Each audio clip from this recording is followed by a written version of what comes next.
Now the question is, how does that happen, right? If you all turned in papers next week and 2 of your papers had the same paragraph, what would I have to assume? Copied what? So one of you copied the other one, or what's the other? Okay. There's another possibility. Plagiarism? Right, so you could be copying each other's work, or you're both copying somebody else's. Yeah. Right? You're using the same source for your work. So with these passages, we can do the same thing here. This is just 2 verses. So if you're already in Matthew, look at Matthew 9. If you're already in Mark, look at Mark 2. If you're already in Luke, look at Luke 5.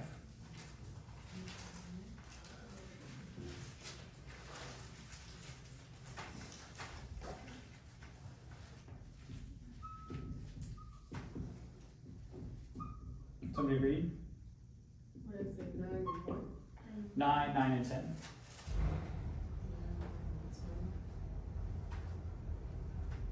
It says, as Jesus passed on from there, he saw a man named Matthew sitting at the tax office, and he said to him, follow me. So he arose and followed him. Now it happened as Jesus sat at the table in the house, that behold, many tax collectors and sinners came and sat down with him and his disciples. Caleb, do you have the same story from Luke 5? Yeah. What's the name of the tax collector? Basically they call him Levi. Levi. It's basically Matthew. Right. How do we know it's basically Matthew? Gave parentheses my context. Okay. Yeah. And you all from Mark? Levi, son of Alphaeus. Levi, son of Alphaeus. Right. We call the Gospel of Matthew the Gospel of Matthew because of this passage. Because in the Gospel of Matthew, his name is Matthew. And in Mark and Luke, his name is Levi. We assume it's the same guy, right? It's the same story kind of happening at the same time. And so we, like Caleb said, we assume, we hypothesize that Levi is the Hebrew name and Matthew is the more Greek name for the same person. Maybe, we don't know. But we assume because it's a tax collector that Jesus called while he was at his tax booth, it's the same guy. And Matthew called himself Matthew in his book because that's the name he chose. Whereas in Mark and Luke, they called him Levi. We don't know, right? Like there's no way to know that which one is really his name or if it's the same guy or anything else. This is kind of just how we read this text and speculate. The question becomes, how do all 3 of these books, it's called the triple tradition, where all 3 of these books agree in terminology. How did this come about? And like we said, there's 2 main options. Either they're copying off of each other, or they have the same source, right? So then we have to get into, well, what was written first out of Matthew, Mark, and Luke? If one of them is being copied, then which one comes first in order to be copied, right? One of them has to be written and spread around and then used by the other writers. Does that make sense? Does anybody know? We have to read Mark, Mark, why? because it's in the 2nd chapter. It starts first. Right, but Mark 1 through 16 is all, if Mark was written first, Mark 1 through 16 is all written at the same time and then sent out. And then, if Matthew gets a hold of it, Matthew 1 to 26, all the chapters are all written. So the numbering here for the chapters is a literary idea, not necessarily the history of which one was written first. Go ahead. It's Mark because, and I took this in a New Testament class, so I know. Okay. Kind of, but I can't remember exactly correctly. Because I'm pretty sure Mark was written first. Like, historically, it was written first, and like. Right, but that's the question. First. Is Yeah. was Mark written first? Yeah. Do we know that? I can't remember exactly why. We know that. Yeah. But we don't know that. Yeah.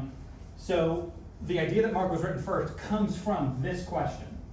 for most of Christian history, Matthew was written first.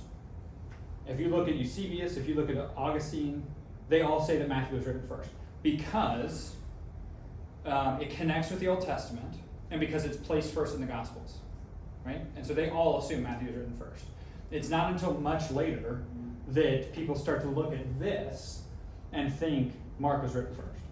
Now, we have to be careful with this because a lot of the reasons that they think, so it's called Markan priority.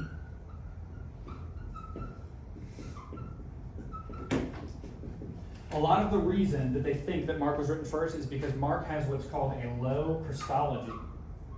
What does that mean? A low view of who? Christ. So in Mark, there are stories where Jesus does not appear omnipotent, right? He has healings that take place over time, right? He has to heal somebody and they can see, but everybody looks like trees. And then he has to heal them again for them to be for them to be able to see completely. When the woman with the issue of blood comes up and touches him, Jesus turns around in Mark and what does he say? Who touched me? In the other Gospels, Jesus turns around and what does he say? You. He knows who did it. And in Mark, he doesn't. So the argument is Mark has a lower view of Jesus' divinity. Mark doesn't necessarily believe that Jesus is divine. And so the idea, the argument, and this comes from outside of our circles, is that Mark was written first because no Christians believe that Jesus was God early on. That idea developed over time to where Mark was written first, Matthew and Luke both developed the idea of Christology, and then you get to John, and John has big, bold, sweeping, in the beginning was the Word was with God, the Word was God, right? No way around it. John thinks that Jesus is God. Well, John was written in like 90 AD, right? So way later, and they had developed that idea over time. Does that make sense?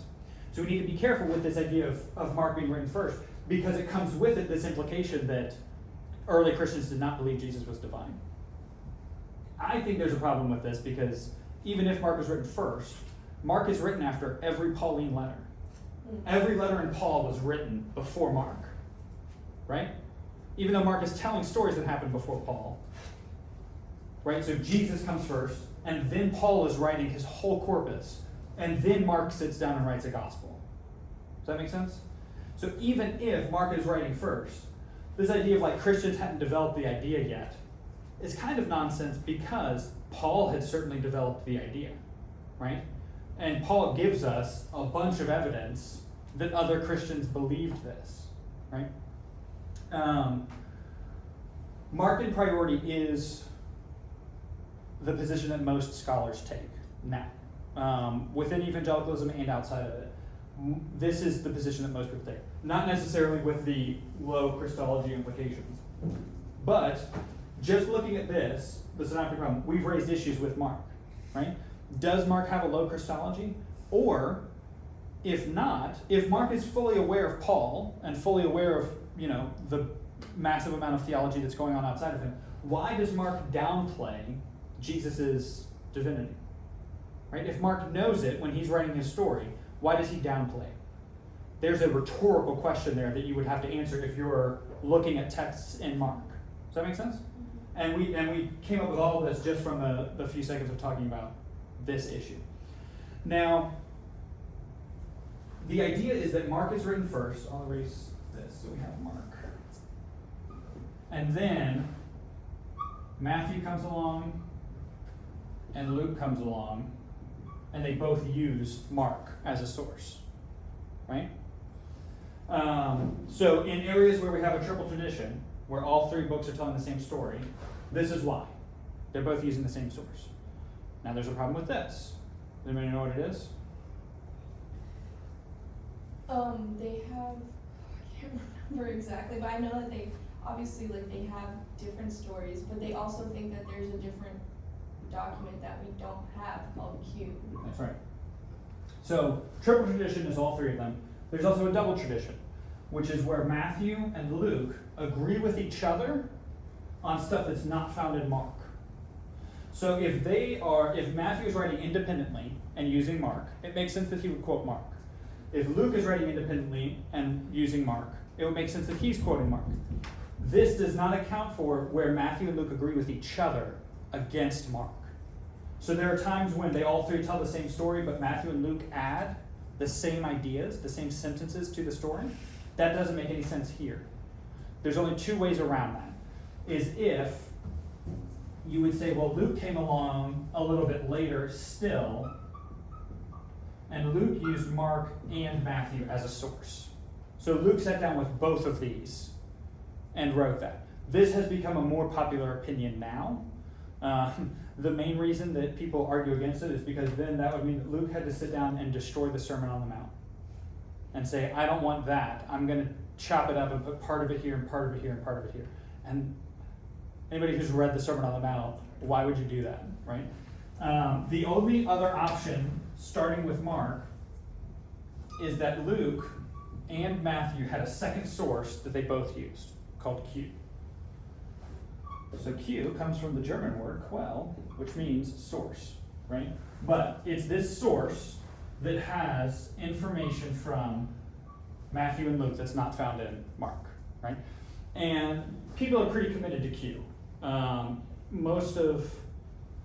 The vast majority of scholars in the field believe in Q. To the point where you can find a commentary on Q. You can find lots of commentaries on Q.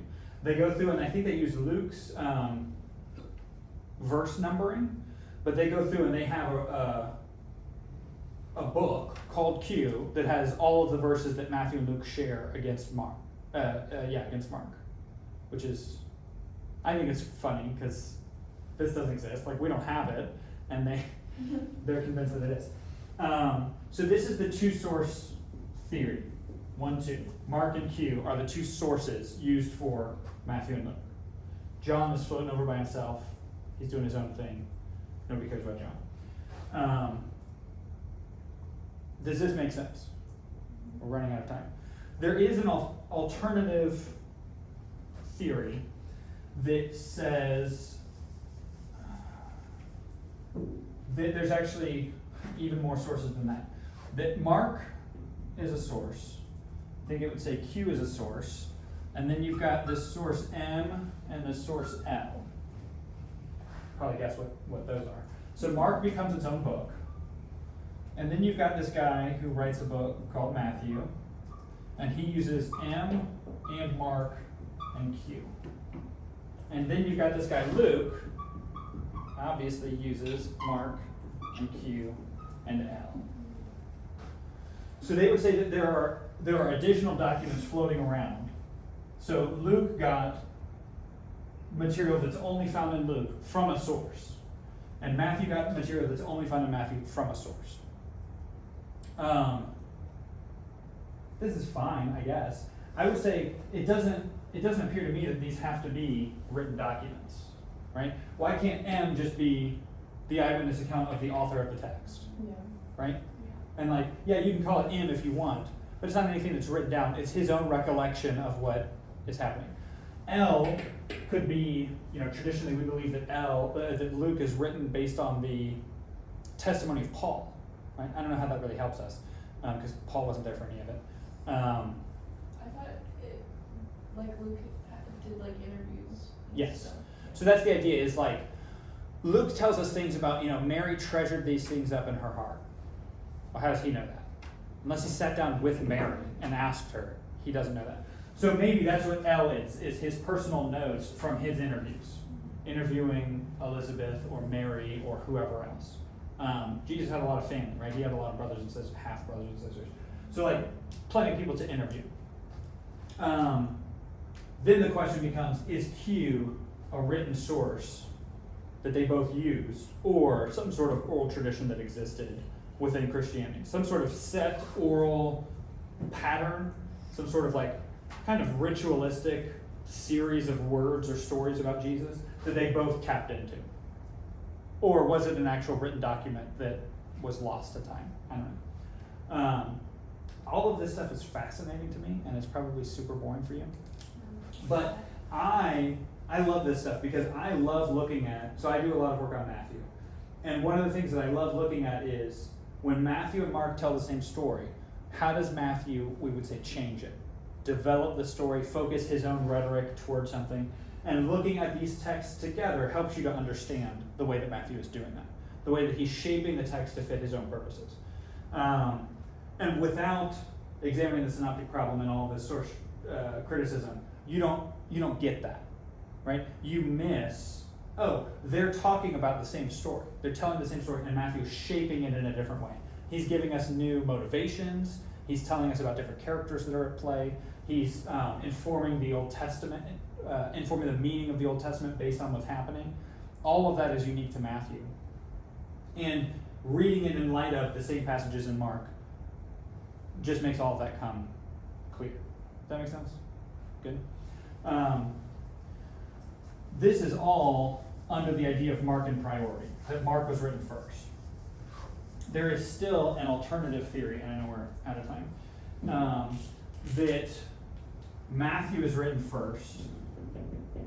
Luke uses Matthew as a source, and Mark comes along and compiles both of them and just trims out all the extra stuff. And so Mark comes along, uses both of them. He's the last one written, and he just cuts out all the stuff that's not in both Gospels. So maybe he comes along and says, anything that's not in both of them, I can't verify. But if it's in both sources, I'm going to add it. And then he comes along and says, this is the way to go. This is not as popular of a theory nowadays. It is, I think, maybe growing in acceptance. You still have to deal with Luke tearing apart the Sermon on the Mount. And then you have to deal with Mark ignoring a lot of stuff, downplaying a lot of stuff, which can be problematic as well. Any questions on any of this? If any of you found this super fascinating, I have a whole book on it that I love. That is So, amazing. if anybody wants it. They all have these different stories, or they all came from use the same source, but they all were with Jesus at the same time. Well, only two of them were with Jesus. Matthew was with Jesus. Luke and Mark never met Jesus. In their own testimony and the way they describe themselves, they never met him. John, the author of John identifies himself as the beloved disciple. So we, scholars all pretty much agree that the author of the text is an eyewitness, but not necessarily one of the 12 disciples. There's a growing argument that the author of the fourth gospel is actually somebody else named John. It's not John, one of the 12 disciples, John the son of Zebedee. That's a different John. And that the author of the fourth gospel is somebody else who was with Jesus from the beginning, but not one of the 12. Matthew, we think, is an eyewitness walking around with Jesus. Mark and Luke are not. And so that would add to the difficulty in where they're getting their information from and why they would need sources, because it's not their own testimony that they're telling. This is where we get the idea. So Mark has this weird story during the crucifixion where some little boy is hanging out, right? You know what I'm talking about? And the guards come and find him and try to grab him, and he runs away naked. It's this one verse in Mark that's super weird. You know what I'm talking about? Oh. Where? Yeah, so it's in Mark 15 maybe? It's So Mark is like 95% found in the other Gospels. There's only 5% of Mark that's unique to Mark, and this is one of the verses. Mark 15? I think so. It's like during the crucifixion, and the guards try to seize this boy, and he And went. a young man followed him with nothing but a linen cloth around his body, and they seized him, but he left the linen cloth and ran away naked. Right. Yeah. Mark is the only one that records that. And so there's speculation that Mark is the only one who records that because it was Mark. Right? And that is rampant speculation that there's no evidence for that. But That's in my study Bible. I That- just looked at it. Yeah. that Mark is that It guy. says, this incident is recorded only in Mark's gospel, leading many commentators to think that Mark himself, the author of this gospel, was this young man, but that out of modesty he did not include his own name. Right. Which is pretty funny. Because Mark is the only one that tells that specific story. But that is pure speculation that Mark is the one that wrote that.